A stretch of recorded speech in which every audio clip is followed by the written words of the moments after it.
Hello, everyone. Welcome to this week's live sesh. It is a big one. It's a big day. We just had a major announcement in the Pixels community over the last couple of days. So we are so excited to be here with you guys today and answer all of the questions you probably are burning to ask. So to get started, if you are in-game watching live streaming from the theater, there's a portal in Terravilla Central just to the right of the fountain that can take you right there. Big energy booster in there today to celebrate. So I would highly recommend making your way over there. However, to ask questions, you have to do so from YouTube directly in the live chat. So if you have any questions, throw them in there and just keep it farmer friendly. And without further ado, I will bring up Luke. Hey guys, yeah, super excited for this AMA.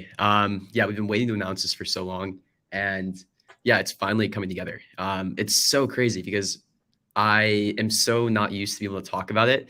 I remember going through the Discord yesterday, and like finally being able to talk about why we're moving the Ronin, why it's so interesting to us, and like be able to answer these questions transparently and honestly. It's been so refreshing, and yeah, the reception's been awesome so far. I'm super encouraged by how welcoming the Ronin community has been, and how incredibly excited our community has been about this change as well too. So yeah, we have two exciting guests today as well, the team from Sky Mavis, and yeah, we'll kind of talk about why we made this decision, why we think it's so interesting, what the Ronin chain's future looks like, and kind of our mindset behind like why we did all of this.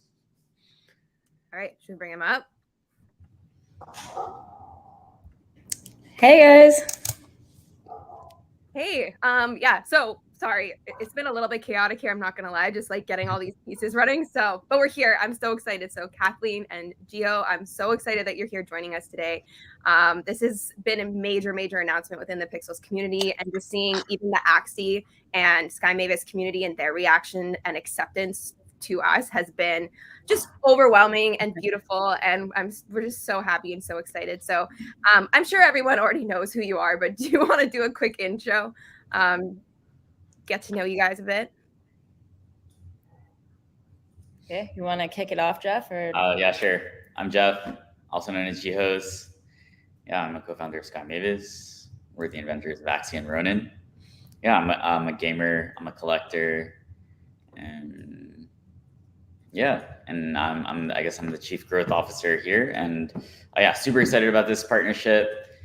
And yeah, I love like farming sim games, to be honest. Like I used to actually, while we were building Axie back in 2018, 2019, I used to watch Stardew Valley streams to fall asleep because they're like so like chill and relaxing.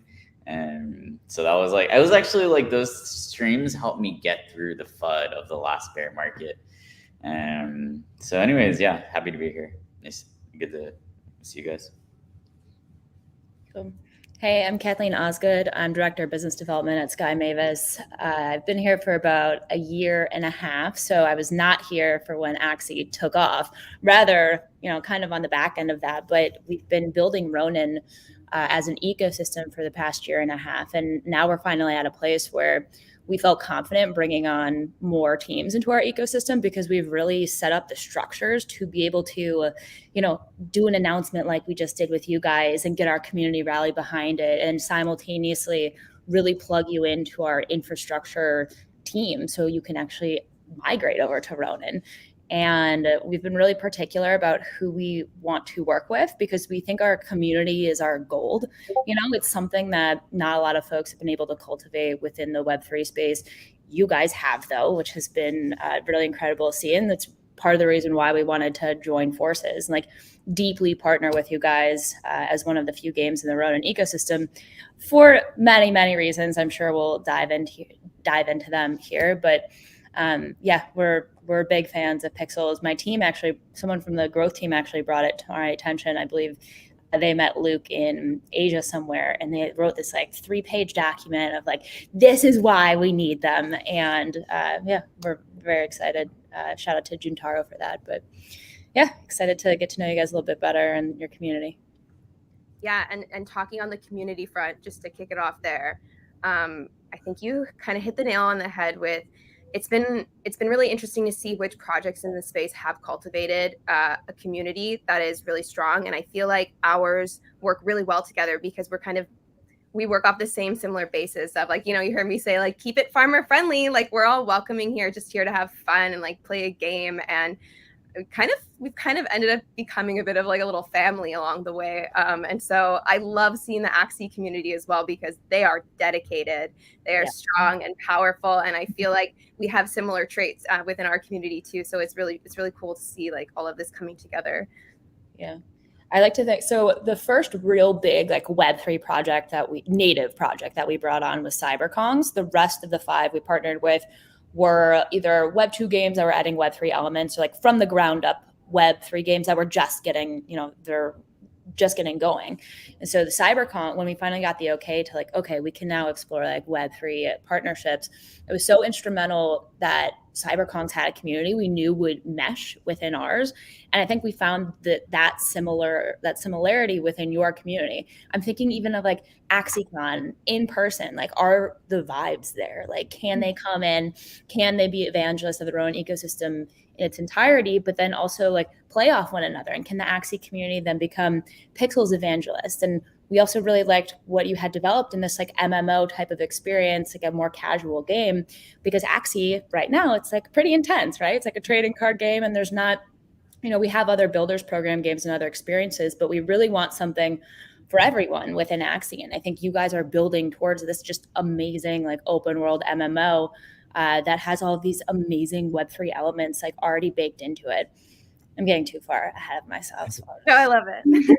Yeah, maybe one thing that's smart to do is we kind of go high level overview of what exactly Ronin's trying to do, what is Ronin, and then we can do the same thing about Pixels too, because we still have to kind of intro what exactly Pixels is, what we're building, why we're doing it, as well as your community. So it might be good to get that perspective from both of us as well. Okay. I'll give the brief overview of Ronin. Ronin is the blockchain that is used to fuel Axie Infinity. We created it after Axie Infinity is actually the #1 fastest growing game of all time, of any single game. And so we were using this new technology, and we realized we had to build our own infrastructure because at one point we had to accommodate 2.2 million daily active users. So for that, we built Ronin, and now we have opened up that infrastructure that we created for Axie to other teams to leverage. And we also have our Mavis marketplace. We have our DEX Katana. We have our Mavis hub, which is where all the games are going to live in a Steam plus App Store type of manner. And we are permission-based blockchain, so it's a little bit different than Polygon or Solana or IMX, where we actually have to give you permission to build with us. And we do that for many reasons. We don't, if we just let anybody and their mother build on our chain, we think that it kind of opens up the door to more scams and things that we don't want necessarily there. And there's still this lack of trust between Web 2 and Web 3 players. And so if we can create this like very curated ecosystem to begin with and be really selective with who we bring in, we think that's a way to start earning trust. And then it's the curation of it. Like, we're not going to have a million of the same game. And so that the community and the gold that we really bring to the table is going to be spread out evenly, as opposed to just like, hey, everybody look at all these different games. And so we have focused on building the infrastructure and then also leveraging everything we've done with Axie in terms of community. So like our creator program, our community members, our whales, like all of the folks that have been building in Axie Infinity.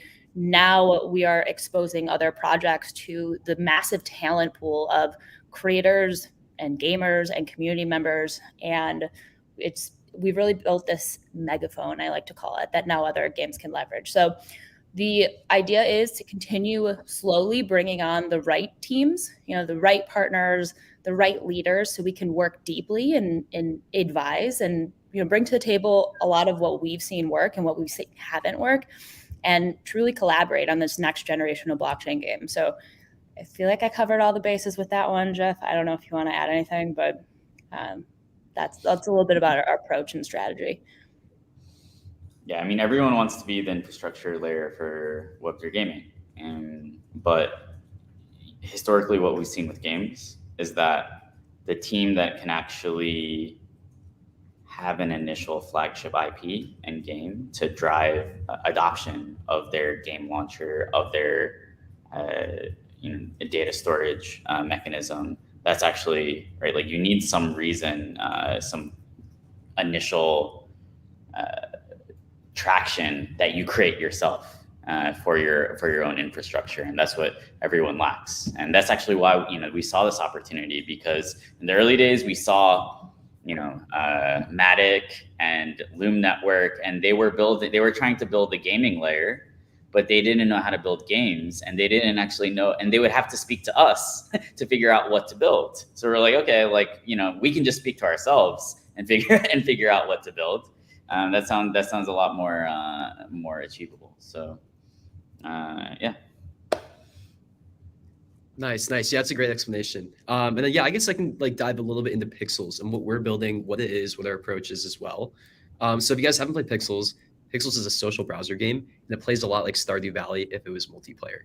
I think it's the easiest way to describe it. Rather than even talking about any of the Web3 stuff, even though there is tight integration with Web3 into the game, we're a Web3 native team, we've taken a large focus on making sure that there's a solid base of gameplay before anything else. And we build a lot differently than typical game studios. We take a very native and Web3 ethos to how we build, and that's actually kind of like a meta game mechanic in how we actually treat Pixels, where Pixels is a game that we build, but we really feel like it's the community that owns the game. And I like to say sometimes, this is really your game, but we're just building it. We like to iterate, we like to release really often, and we like to try things and take risks. Because we think that in Web3 gaming in particular, there's really no playbook that's set out and very correct yet. We really think that nobody really knows what's going to be working. And it takes a team that needs to be trying a lot of different things to actually find the snaky way to get to whatever is going to be working in Web3. So our approach is we want to get a game out really quickly so that we could start iterating with community. We released the first version of our game back in November 2022, and we've been developing and iterating ever since then. We've done something like 60 public releases since the birth of the game. And some releases have gone very, really well. We learned some really awesome lessons, and some releases we release some things and we find out, oh, our community actually doesn't like this certain mechanic. This didn't work in the way that we thought it would. And we've just basically been stockpiling lessons and lessons on top of lessons. So yeah, the game's gotten much better over the course of even just the last year. And we are working towards several new releases as well. So right now the core game loop is built around farmland. And it's a farming style game, but we've also been experimenting with things like user generated content, where users can upload their own pixel art, put it into the game. And we're really interested in what we can do in expanding that even further. We've been exploring interoperability and what that can do for Web3 user acquisition, or how Web3 gaming can be made even better through interoperability. We worked with over 80 NFT collections to add them as avatars inside of our game. We've been exploring interoperability in even deeper forms.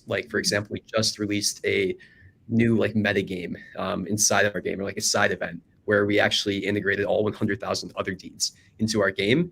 and recreate the whole game loop around them. So if you guys haven't played that or checked that out yet, I would really encourage you to check that out. It's super fun. But then, yeah, other spec hype.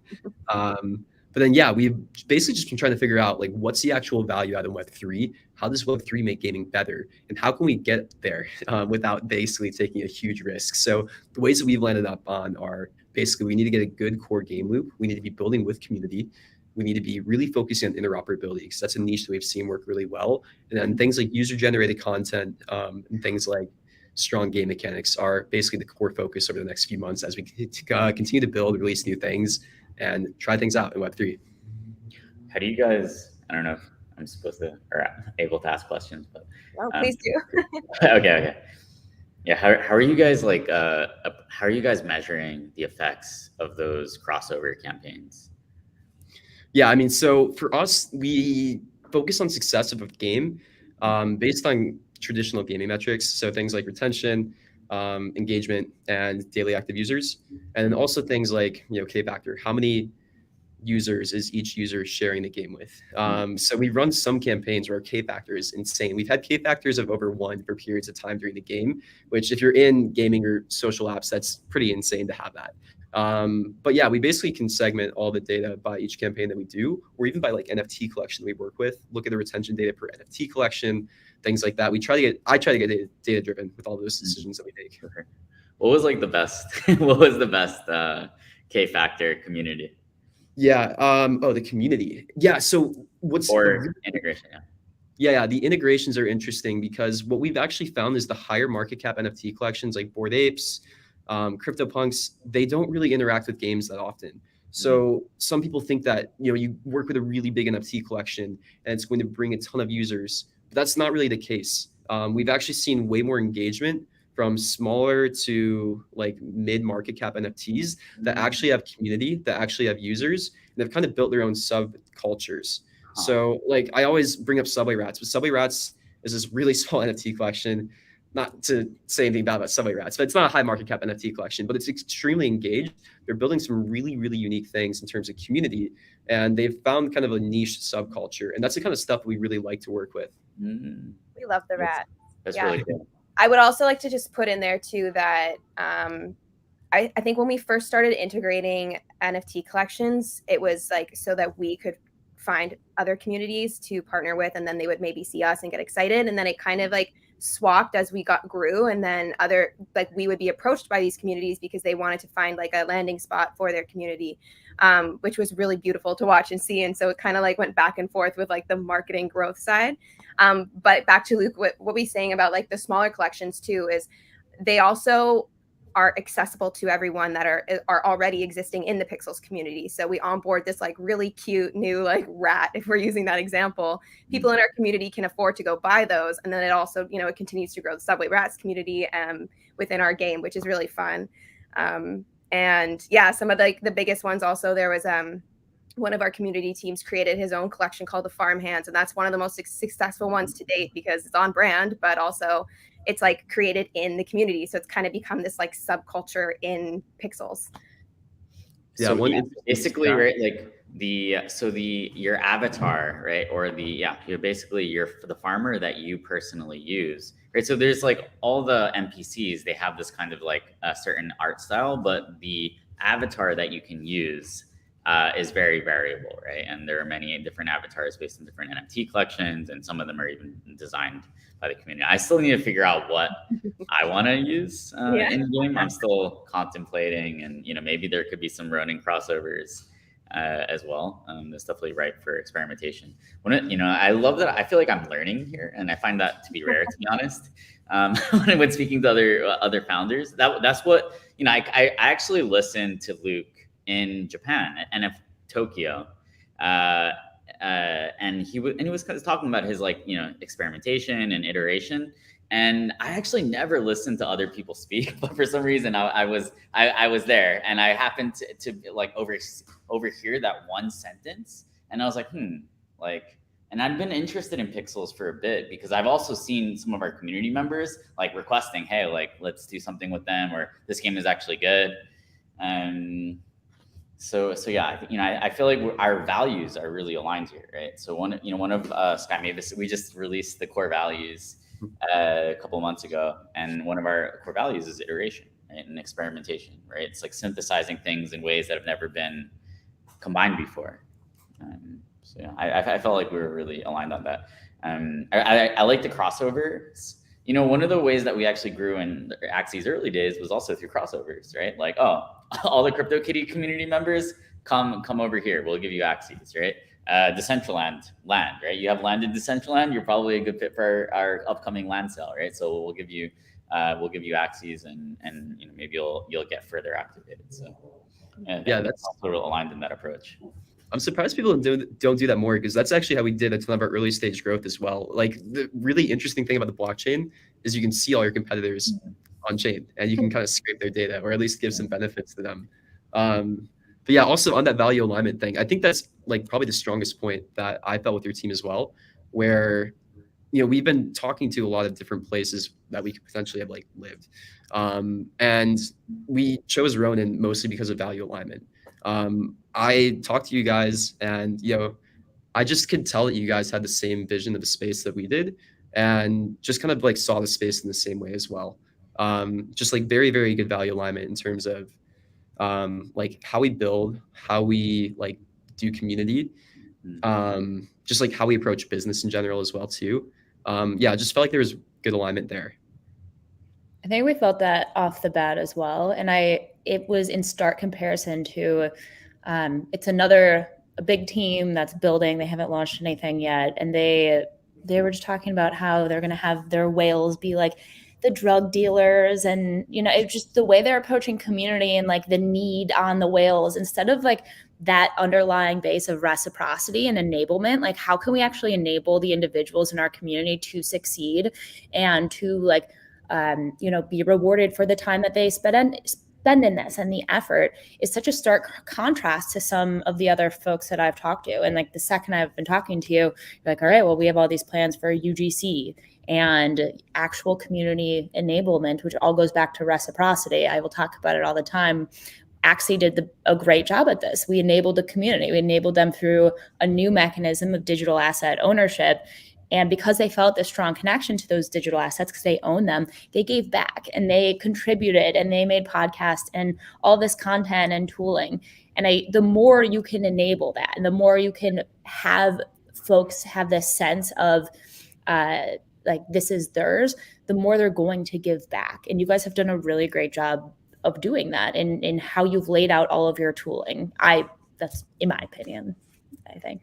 Yeah, we always talk about how we build in public, and it's really hard. Like, I'm not going to say, oh, building in public is the easiest thing ever, because you're constantly receiving feedback, which can also be criticism, of course, right? But we see it as something incredibly important. As Luke said at the beginning, like, it's your game, we're just building it. And obviously we're doing our best to build it and make it a fun, successful platform and ecosystem. But we wouldn't be here without our community. And like you said, you kind of touched on the individual side of it. We're all about the individual. I am all about the individual. We're in Discord all the time, hanging out with all of our players, from wherever they are in the world. And it's really fun. I have made connections with people that live in countries I would have never imagined that I would be able to connect with, right? And it's beautiful. It's wonderful. So yeah, that's really like a core value at Pixels, and clearly with you guys too, which is just wonderful. Yeah, I think Jeff is such a good example of that too. Like, he's like on the ground, replying to everybody. Like, even the way he built Axie from the ground up, like being in Southeast Asia and like going to these events. I think it's very similar to how you guys have built. You can tell you care. And of course, this is a business and we need to make money. But I think Web3 opens up this new paradigm of doing business with the community in a new way. And I think we all understand that here, and it actually benefits everybody.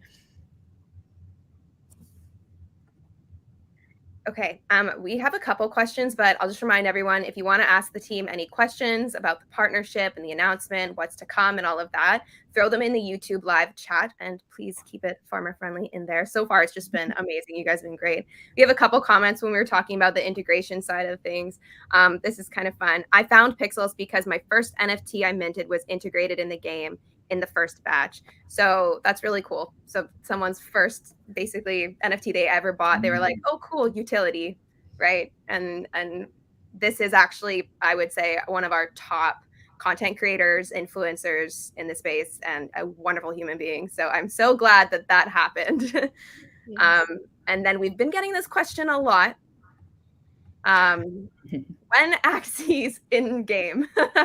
So we'll chat, we'll discuss. Yeah.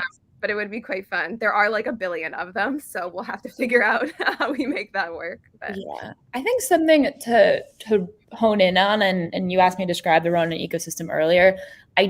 This is not the same at all, but there are so many parallels that I love to go back to like what Nintendo did. But now we have this new opportunity. Think of like Mario and all the different Mario games. But now think of if you can have those NFTs and have them go like cross game within a broader ecosystem. And so that's what we really do. We have this unique opportunity to do that at Ronin with the people we partner with. And like, how can we enforce that? How can we have you guys partner with Axie or bring CyberKongs in or some of our other teams, because we have the opportunity to create that. And so we're 100% open to discussing and strategizing behind all options as to like, how do we get closer with one another in this and just give more experiences and more utility to the owners of these assets. I mean, what's our favorite word, Luke? Interoperability. And that's what's exciting about, like, I'm not going to spill any tea, but like, I know there's a lot coming to Ronin as well. Like, it's not just us, and there's a lot in the pipeline, which I'm excited about too. So I know there's plenty of opportunities in the future as well. Yeah, and we want to enforce it. Again, like we have this playground, right? And it's kind of a closed playground right now, but if we let you in, like there's some really fun stuff happening. Like, let's figure out a way to all like share and build something cool together. Wonderful. Okay. Getting fewer questions than I anticipated. Honestly, I was expecting to be flooded and I was going to have to try and figure out, but there's only like a few really good ones in here though. Is Ronin compatible with MetaMask, or do we need to switch to something else? Yeah, we have an amazing wallet. It's called the Ronin wallet. But the cool thing is that you can actually, it is compatible with your Ethereum address, right? So you actually will be able to import your MetaMask into your Ronin wallet. And we've heard that the Ronin wallet experience is much better than MetaMask. And we also have some unique features, things like social login. So you can actually make a Ronin wallet using your Gmail account or your or your social account, right? So you guys will learn to love the Ronin wallet. No, that is we'll wonderful. make it really easy. That's what I'll say too. So we are going to be incorporating Ronin login as the primary login eventually into the game. But we'll make it really seamless. We'll make it a very easy experience. So I wouldn't worry too much about that. And yeah, there's a couple different ways that we can implement it. We'll be meeting with the team next week to kind of discuss strategy around that. Like, we could have import of your wallet into Ronin wallet, or we could just basically have you connect like a new Ronin wallet, start from fresh, connect it to your old accounts. There's a couple different ways that we can do it, but we'll make it really easy. Yeah, the Ronin wallet, that's something we've been focused on we've been in the game for quite some time now. So we've been able to iterate and make better and better our pieces of infrastructure like the Ronin wallet to accommodate gamers. Like, we're so focused on gaming that our infrastructure reflects that. So I think all of you will enjoy the experience. It's very smooth. No, that's great. And, we love MetaMask, but I'll never forget trying to download it when I didn't know anything about Web3. And I did not know what was going on. So anything to that is definitely beneficial. Okay. Yeah, I think it's a good one to like bring up too. So how long will assets transfer over and how long will it take? So what's really interesting about our game is our game kind of acts like a bridge. So you actually won't have to go through any bridges to move your assets that are on Polygon now over to the Ronin chain. Like, basically our game will handle that. Like, essentially for Barry and some other tokens, what you'll do is you'll just deposit your tokens into the game like you normally do, and we'll turn off withdrawal on Polygon and only have withdrawal open on Ronin. And eventually we'll turn off deposit on Polygon, but not until you guys all have your assets out. Might be like a month or two of lead time. But yeah, we want to make this transition as easy as possible. Like, basically most of our users shouldn't even notice. Okay. And then will the token be on ERC20 and cross-chain on Ronin Network? They're talking about Pixel. Yeah, so if you guys have been following our project, we have an upcoming ERC20. It's going to be called the Pixel token. Yeah, the plan is to launch it on, it's going to be an ERC20. We'll probably launch it in a very similar way to like AXS or SLP, where, you know, there's an ERC20, it's on ETH, you bridge it over, but then most of your interaction with the token when it comes on game or when it comes to rewards will be on the Ronin network. You know, how we view basically the blockchain is, and why we're moving to Ronin specifically is, I think the role of the L2 is, or the side chain, whatever you want to call it, basically the chain that is much cheaper and like actually able to handle gaming scale, is for reward distribution. It's for like high to medium valued items that need cross-game liquidity. So things like an in-game token, things like some of our upcoming NFTs like pets, they're perfect for the Ronin chain. And those are the things we plan on launching on Ronin. Okay, we just got flooded with a ton of really good questions. So let's just start. The decision to come to Ronin is no simple decision. What was the most convincing factor to make it happen? I know we've talked a little bit here and there, but is there like one thing, Luke, that you were just like, yes? Yeah. So yeah, it's funny because I've gotten some people being like, with your eyes like staring at me, like, were you forced to go to Ronin or something like that? I think what people don't understand is like I'm the one that actually led like us going to Ronin. I'm the one that really wanted to happen because I saw what was going on in the ecosystem. So it was me basically DMing Jiho and being like, hey, I'm like super interested in what you guys are up to. Like I would love to meet, I would love to chat, like kind of tell you about what's going on in our game and ecosystem. And then yeah, eventually we got a meeting in Japan Blockchain Week in person. And then we just kind of hit it off. But yeah, the reason why I was so attracted to the ecosystem was I had saw hints that Ronin was, you know, becoming more of a platform. Like they were just dropping like very initial hints. I didn't even know that CyberKong was going to be moving to Ronin or anything like that when I started initiating these conversations. True. Because we were planning the CyberKong's launch in Japan, right? I remember planning that when you just met. So yeah. Yeah, I had no idea that was happening. So it was just like very, very before any of that like hype really started happening. But what I did know was that, you know, Sky Mavis, Axie Infinity, they're the only people in Web3 that have actually achieved scale in Web3 gaming. And, you know, I've been listening to so many thought leaders in the space talking about how they're going to be onboarding millions and millions of users into Web3 gaming, how all these AAA games are supposed to be coming out by now. But, you know, we're 2 years after the bull run started at this point, and there's still no AAA games in the space. There's still not millions of users in the space. And what I now have learned after being in the space for 2 years is that building games in Web3 is insanely freaking hard. And there are so many problems that you run into Web3 gaming that, you know, you really just have to experience it to understand. I don't know if I told you guys this, but actually back in the day when I made my first pitch deck to get funding for this initial game, I put Axie Infinity on a slide.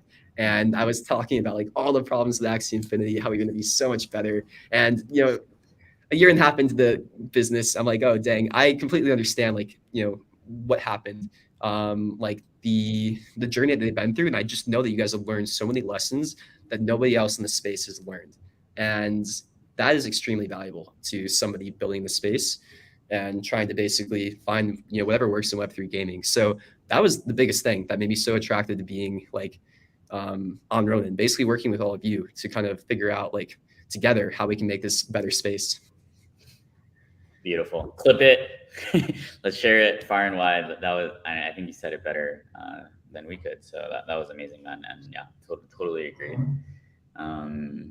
Yeah, you know, I felt like you came to us and you knew exactly why you needed to work with us. And I was like, this is probably why they actually have traction, right? Like, yeah, you know, Web3 is a weird, Web3 gaming is a weird space. And actually, like the incentive is not necessarily for a lot, if for a lot of founders, I don't think they actually even care about getting traction. I think you know, there are ways for them to make money without actually getting players or without them actually getting traction. And I think like most people just kind of fall into that path. But I could see that you guys are aggressively trying to actually have users, which I think is actually uncommon. Yeah, I think that's like another part of this too, where it's like you run into a lot of different teams in Web3 or just like in life in general. And yeah, I just feel like you guys actually care as well. Like you guys want to see the space be better. Like there's ethics and morals behind what you guys are doing. And that's super important to me as a founder as well. When we're talking about being value driven, I want to work with good people. Absolutely. And I will just say you have been a dream to work with throughout this whole announcement. It has been just wonderful to work with you guys. We have worked with some projects in the past that are a little bit less professional and it's a little bit more difficult. So yeah, it has just been absolutely wonderful working with you all. That's good to hear because I feel like we're only getting started and we only just closed this. We basically were like, yo, do you guys want to announce at Singapore or Token 4049? We only have 2 weeks. Like, can we plan something? And I think that just shows like how both of our teams can get stuff off the ground really quickly. But with the amount of strategy we'll be able to put into like the actual migration and some of the other fun things you guys have upcoming, like I know we could be even more powerful, which I'm excited for you guys to see that as well if you're already excited about working with us. So yeah, and you know what, this might be a good time for me to quickly mention that we actually have a little intro fun quest coming. I know, Jeff, I said I'll keep you updated, and I literally was just talking to our team 1 minute before we went live, so I haven't told you yet, but there is a little intro quest thing coming. It should be launched later today, if not in the coming days, and it'll be just like a really fun, easy thing that everyone, all newbies, anyone can hop on and just play. It's kind of fun and silly. It's called Ronin for Ronin. That is a tongue twister. I've never said that out loud. I like that. Ronin for Ronin, and it's all about you go and find Ronin blocks, and then you have to craft a chain, and it's like just a fun, like, yeah. So that's in the works. It's coming, and we'll share more information on that when we have it. That is so exciting. You have the platform. You can just like create something like that and as an experience for your users. Like that is so cool. I think it's also why we were attracted to, because we had been talking to some other like farm sim games that were in development in Web3, but you guys have had it. You've been at it. You've been iterating. Like you have utility, and now you're just like you have it all, and you're hitting the ground running. Like you don't have to actually wait to begin just really getting in there with your users and doing experiences like you just mentioned. Yeah. One thing you guys haven't seen from us too is this team sweats a lot. We're like really willing to get stuff done super quick. No, yeah, and shout out to Tyler. He's a huge player in this. We met quickly yesterday, and I was like, "Hey, Jeff wants something. What can we do?" And a few hours later, Tyler had sent me like Ronin for Ronin, and I was like, "This is sick." I love it. So we're a big team. We're like 250 plus right now, but we still have that mentality. Like if we need to get something done, it's like, are we staying up all night? Like, what are we doing? How are we doing it? And it's there. And I think even in this bear market, we've just like delivered because we've wanted to, because we know what we're building and we know how powerful it is. So we're just like always balls to the wall. Like, how are we figuring this out? How are we doing it? Almost as if we're like more of a lean team, but in reality, we're still big. I hope that doesn't ever change. I hope we don't get too crazy that we lose that, like, that feeling. To keep that culture, that's really impressive. Yeah. Okay. Let's hop into some more questions. Okay, Luke, you actually kind of answered this in the last one, but how did you guys meet? What is that story? Yeah, we met at Japan Blockchain Week, or maybe at IBS is when we actually met in person. But yeah, that was a conference in Kyoto. It was funny because I was like, this is a very privileged thing. I was so like unhappy to go to that conference. I'm like, I don't want to go all this way and travel. I was getting like sick of traveling so much to all these crypto conferences, and that was just kind of like a last minute one that I went to, but super glad I went. And yeah, I'm here in Singapore right now. I'm at Token 2049. It's 2:41 a.m. right now. Holy shit.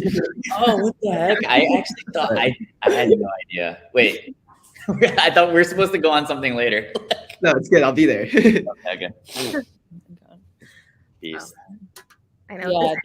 Yeah, Jeff usually can find like some really good gems. I feel like when he meets someone, he like rarely sends deals over, but when he does, I'm like, all right, well, what are we paying attention to right now? Because he just has this sense of like, what it takes to like go through the ups and downs, like be a leader in this space. I think he recognizes that in people too. So like having Jeff actually meet Luke in person was like very meaningful for us on the biz side, and being able to be like, this is legitimate. And then when we met Luke, I'm like, all right, this, you can tell we've talked to so many people. It's like a gut feeling almost off the bat. But then also someone on Jeff's team prepped us with a 3-page document of like, here's the stats on Pixels. Like, this is I want to read that. it was That's amazing. We strategized on like, how do we make sure that this gets like through like as smoothly as possible. yeah, pretty smooth sailing from there. I know we had quite a few questions in some areas, and again, we're very particular. But you know, when you know, and it's been great working with you guys since. Yeah, and I guess this kind of goes into that too. Estimation time when we can expect for Pixels to fully transition to Ronin. It's funny because we started doing tests on Ronin, like even before anything was like confirmed. You know, we've been deploying and doing tests on a bunch of different blockchains, and it's funny because one of your detectives found that we were deploying on Ronin test nets. Just I messaged Luke and I was like, hey, did you like leak it? Even before our contract was signed, I'm like, did you leak this to your community? Like, what is happening here? And he's like, no, they're just sleuths, like everyone. Yeah, they stalk all of the wallets. Yeah, this user's been relentless. That's the joke here. Anyway, sorry. Go on. Let me find the message here. Yeah, but our teams are tugging away, and like we're actually pretty close to getting the integration now. It really won't be that much longer. I have a terrible habit of setting dates that are too aggressive. So I'm not going to say a date, but it's close. I have no idea what you're talking about. Yeah, this is a big priority for us to get into our ecosystem and up and running. And it, again, in the depths of a bear, that's where Sky Mavis thrives. It's where Axie has traditionally thrived. And so like, you know, we want to get you guys over as soon as possible so we can build something even stronger. Okay, let's see. Is Pixels allowing builders / game developers to integrate the Pixels IP into their games? Yeah, we're pretty open to basically any IP integration of our stuff. So if you want to use farmland assets, if you want to use like logos, that would be like probably just ask in Discord for approval. We're a small team, so we can get by with just like some scrappiness. So if you want to come and like basically try some stuff out, go ahead and do it, is what we'll say. We don't have to go through like, you know, a ton of layers at this point. We're still early. Okay. Is there going to be a Pixels mobile app available for download in the near future? Yeah. So right now, Pixels works on mobile web actually. So you can use it in the web browser if you want, and that's really advantageous for us because we can port into mobile as an app whenever that's ready. So the sad thing that we're missing when we don't have an app instead of just being a mobile web is we miss App Store distribution, which is really great for user acquisition, and we miss push notifications. But that might be solved in recent developments with progressive web app notifications. But yeah, those are the two things that are like, you know, obviously hurting us there. What's really interesting about being on Ronin is obviously that's like a huge task that Sky Mavis has kind of been taking charge on. Like, how do you get Web3 games in on mobile? Like, what do you put in? What don't you put in? So yeah, that was one of those battles that we're always going to let somebody much bigger than us fight first, and then follow them when we see what they do that works. Okay, we're starting to get more Pixel specific questions, but let me see. We think we had a couple other. Okay, this is, I mean, it's up to you guys how much you want to talk about stuff like this. I don't know, but what makes Ronin better than Solana for gaming? I can answer this. And I'm a big fan of the folks at Solana. I used to work at Jump. Jump is a big behemoth, like venture capital, crypto financial institution. And they were very close with the folks at building Solana. And so anyone building in this space, I'm just very respectful of. But Solana was built for finance. So like that is what it was built for. And Ronin was built for gaming. So like I think those are the two very stark differences. And like we have a focus on gaming and assets that then can come into our ecosystem and thrive within a gaming experience, because we know Web3, we know there's digital assets, we know gaming and some of these like online experiences that are somewhat like a game, a social game, like that actually is what gives you a lot of the utility to these digital assets. And we have built to be a gaming ecosystem. We don't partner with anyone that doesn't have to do with gaming at this point in time. And that focus, I think, is what really sets us apart. You know, you can't build everything. And it's yeah, it's our focus. And then it's our just white glove handhold treatment. Instead of being one of 300 games on our chain, you're one of 7 right now. And like, you are talking with our founders on like what you can do for your token economy, talking about how to get through like things that are happening in the community. Like, you have that personal relationship with folks that built, the game that kind of took over this space and pushed it through. So I think those are, in my opinion, the main differences there. Okay, let's see some other questions. Will the Pixel token be usable for, let's say, Axie or other Ronin games? I can't speak on that, but what I can say is like we charge certain things in ETH and Matic right now, and like we have a VIP membership in the game, and we charge it in, instead of our tokens, we charge it in Matic or ETH. You have the option of either of those right now, and that's actually something that we will probably move to charging Ronin for the Ronin token. So it's things like that that will probably be interoperable when it comes to that kind of stuff, where it's more of just like, what assets do we want to use? What's nice is basically the reason that we charge Matic or ETH is we want to basically capture in a token that isn't our own, so that there's not this weird conflict of interest when it comes to our tokenomics, selling our own token. And when you have a token that's liquid enough, like AXS or Ronin, that's something that we can take in as well. So that's kind of like what we do instead of charging like to your credit card or charging for like US dollars directly. So expect some probably interoperability on our end that way. Okay, can you tell us something about pets? This is very Pixels focused, but yeah, okay, yeah. So I guess we can start to tease it now. Like, part of the reason that we have been pushing back the pet stuff is, we wanted to wait till we were on the Ronin chain. We didn't want to release pets until we actually knew where they were going to live for the long term. We did not want to go through a whole bridging process with a brand new NFT. That would have been very messy. And yeah, now we're basically ready to go with them anytime. So yeah, we'll plan all of that. We'll announce that as soon as we can. But we're really excited about it. They're already ready to go in the game. We have all the code done for it, all the design. They're like live in the game, just dormant, ready to be released, basically. Yeah, I'm so excited. And if you saw the Pixels official trailer was released with this announcement of our switching to Ronin, there's tons on pets in there. You can see tons of people walking around Terravilla with their pet and all of that. So great sneak peeks in that video. I'm very excited it was released. Okay. This is, oh, shoot. Oh, okay. Well, when will Pixels be displayed on the Ronin website? No ETA on that. No promises. Nitty gritty questions. Sorry, we have a policy where we answer like every question. So even if it's can't address. No ETA on that, but that is something that we do in batches periodically. So.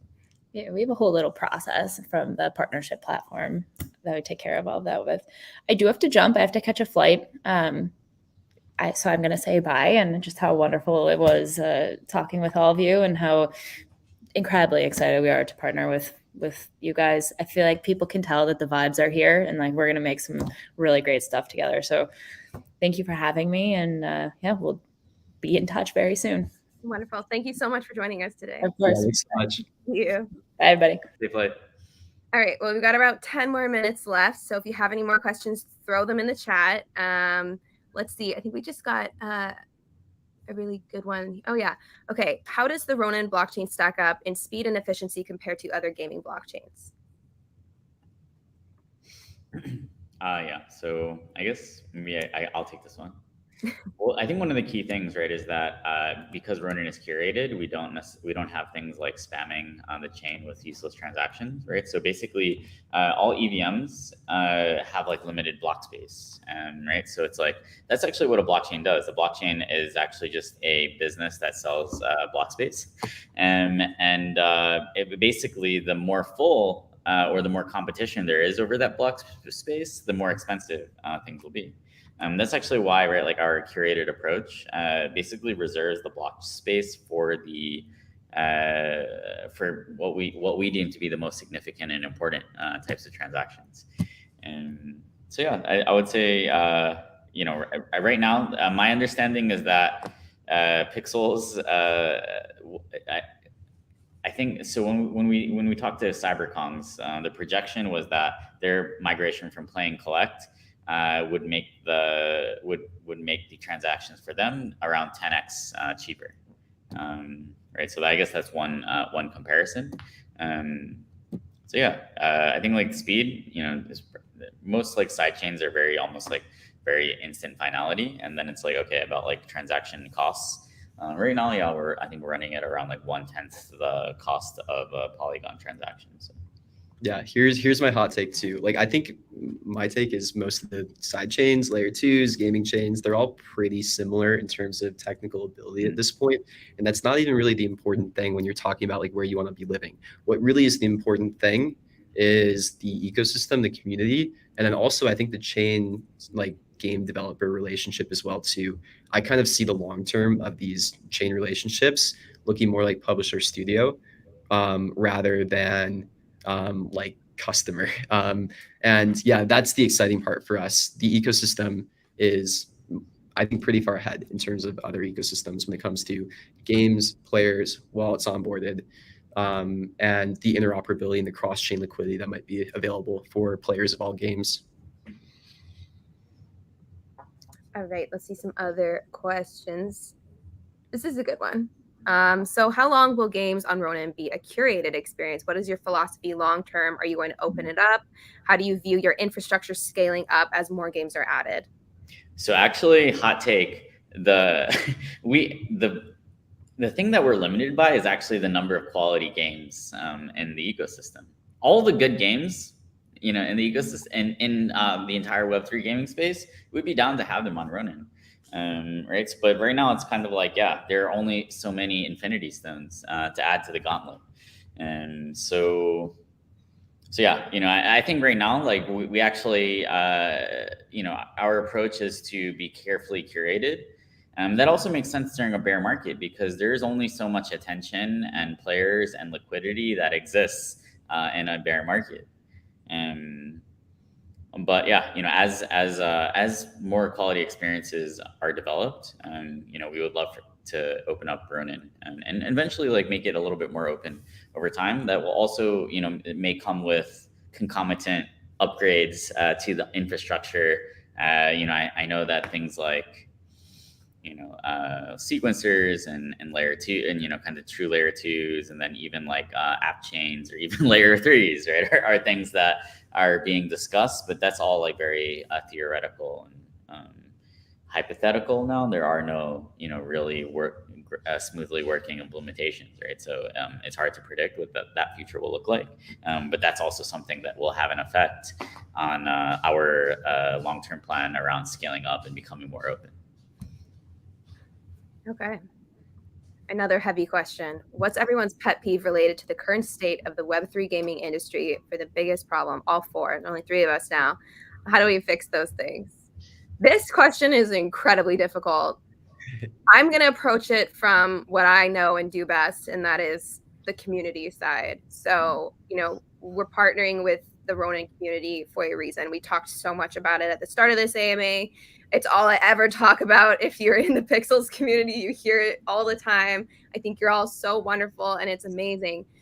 But there is this darker side to Web3 and, being a woman in Web3 also, I'm not going to lie, it's not the easiest thing. I think there's still, some negativity and some steps we need to take to be more inclusive of everyone. The gaming industry is another layer that I'm happy to speak to as a woman in gaming as well. When I joined the company, it was like, I'm not a gamer. And it turns out I'm probably one of the biggest gamers because I'm constantly playing casual games on my phone. But as a woman growing up, I was, I'm not playing, I've never owned a gaming console in my life. Like there's very different types of personas and personalities within gaming and in Web3. So from my perspective personally, it's all about being more inclusive and just like more welcoming to everyone. It's probably not the answer you're looking for, but it's me, and that's my response. So now you guys can talk tech or something. Or yeah, I would say mine's the wash trading, the fake numbers, and like the fake influencer peddling in the space is just absolutely out of control. So much of the hype that you see built on Twitter, it's all fake, or it's all very coordinated. And there's a very dark side to all of that, which I really, really hate. And then, yeah, the amount of like fake numbers and then like bot activity in a lot of the games too. Botting is something that like all games struggle with. But some games struggle with it much, much more than others. Some games care about actually stopping it. Some games put in preventive measures. And yeah, it's one of those unspoken things in Web3 gaming. But yeah, I would say also on that note, if you are talking to a game and they don't tell you anything about botting or bot prevention, that probably means the game is almost all bots in Web3 gaming. And that's something to note. Yeah, that's why, right? Like, it's really important to actually go and speak to the community members, right? Like, that was one of, that's part of my DD is like, talk to players that I know that are, that archetype that is trying different games. They exist, right? And they'll know like whether a team is working hard and whether they're actually real people in the community. Go in the Discord, right? Like I came in the Discord yesterday, and I've done it before in the past using alts. But like yesterday, I came in and I was like, wow, like yeah, this feels like it feels Axie-esque, right? Like where people are super helpful. There are people making guides and content. That's another thing, right? Is like are there people making guides and tools and YouTube tutorials? Because that will be something that happens in any successful Web3 game, in any real Web3 game. So it's like, yeah, are people using like, the open data to build cool things? That's kind of like an indicator that, it's kind of like the tip of the iceberg, right? When you see something like that, it's like, wow, there's a lot more that I can assume to be underneath, right? What are those kind of like indicators? Life is about like knowing what are the interesting indicators that people don't are undervaluing, and what are the indicators that people, or the data that people are overvaluing, right? It's actually just like data arbitrage or information arbitrage. Yeah. So, yeah. You know how many Axie YouTube videos I've watched?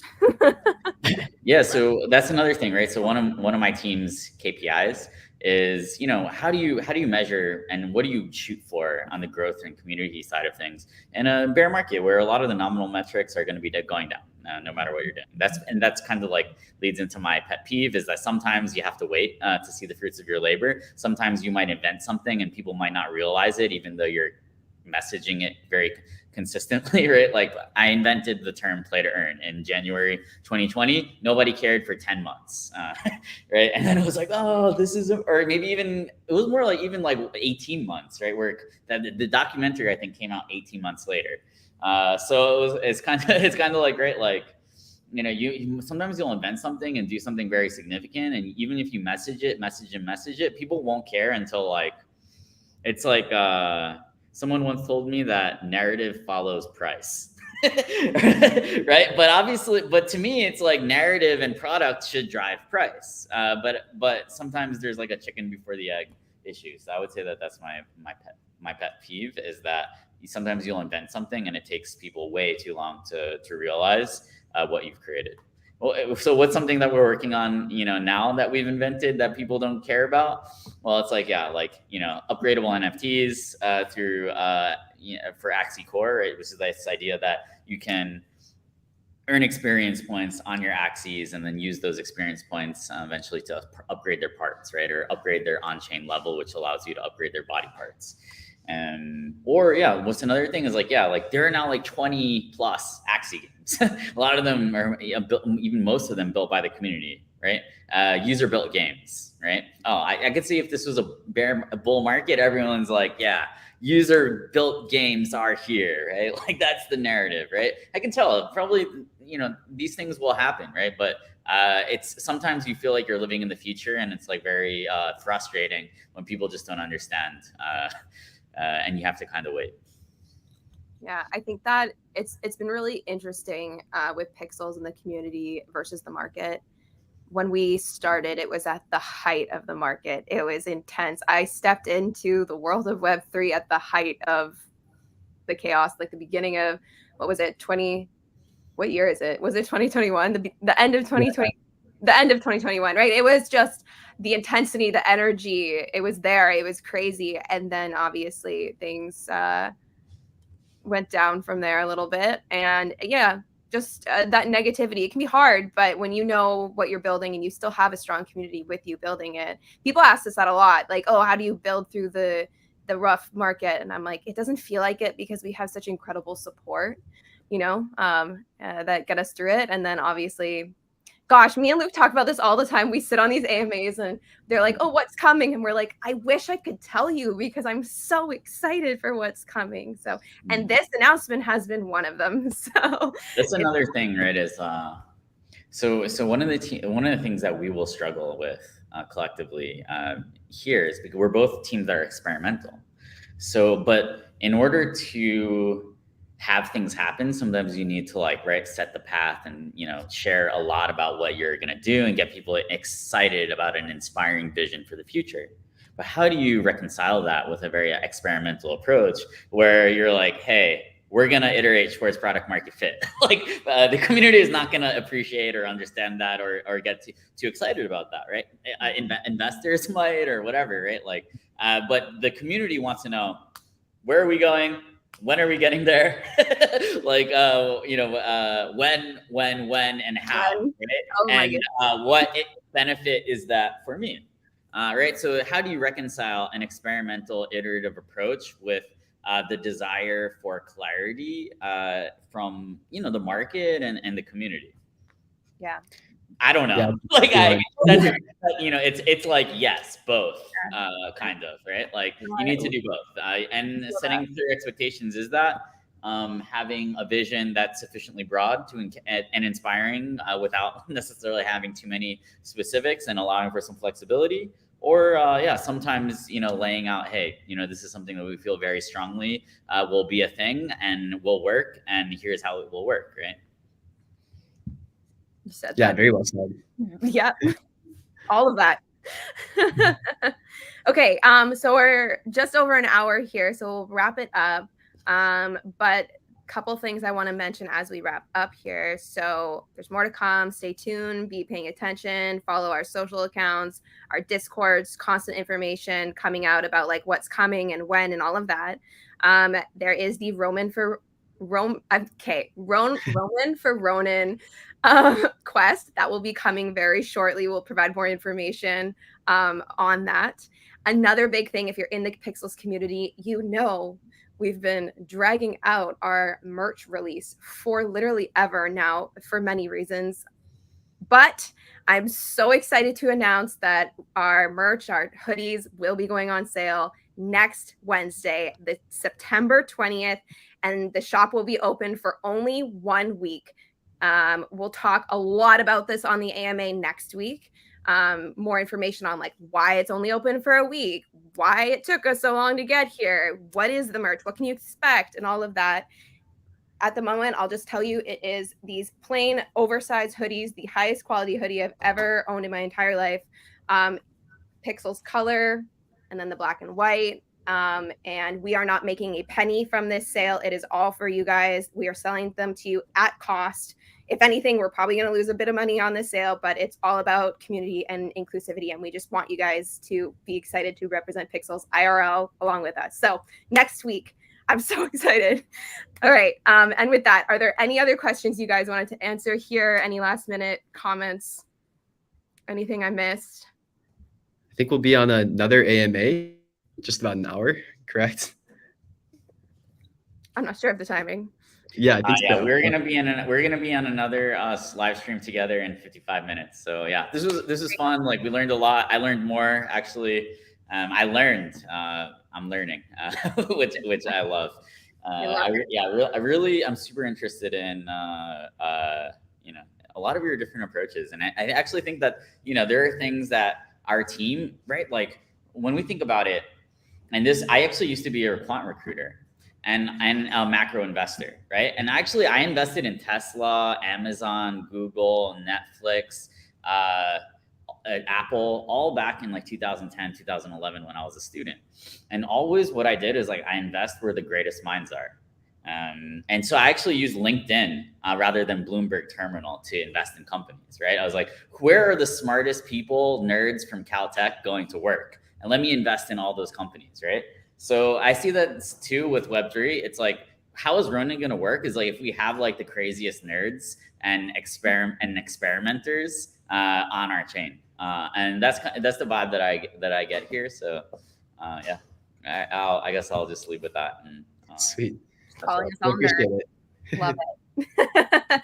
All right. Yeah. Thank you for everyone coming out. The Pixels community, Luke and I, we go live every Wednesday at noon Pacific, which is 1 hour ahead of what today's was. So right now we usually go live. So if you want to come hang out with us, we'll be here every week. And thank you so much, Jeff, for joining us and the Axie community that showed up today. And yeah, hop over to their next AMA. That's in 55 minutes. And we will see you later. Thanks, Bye, guys. guys.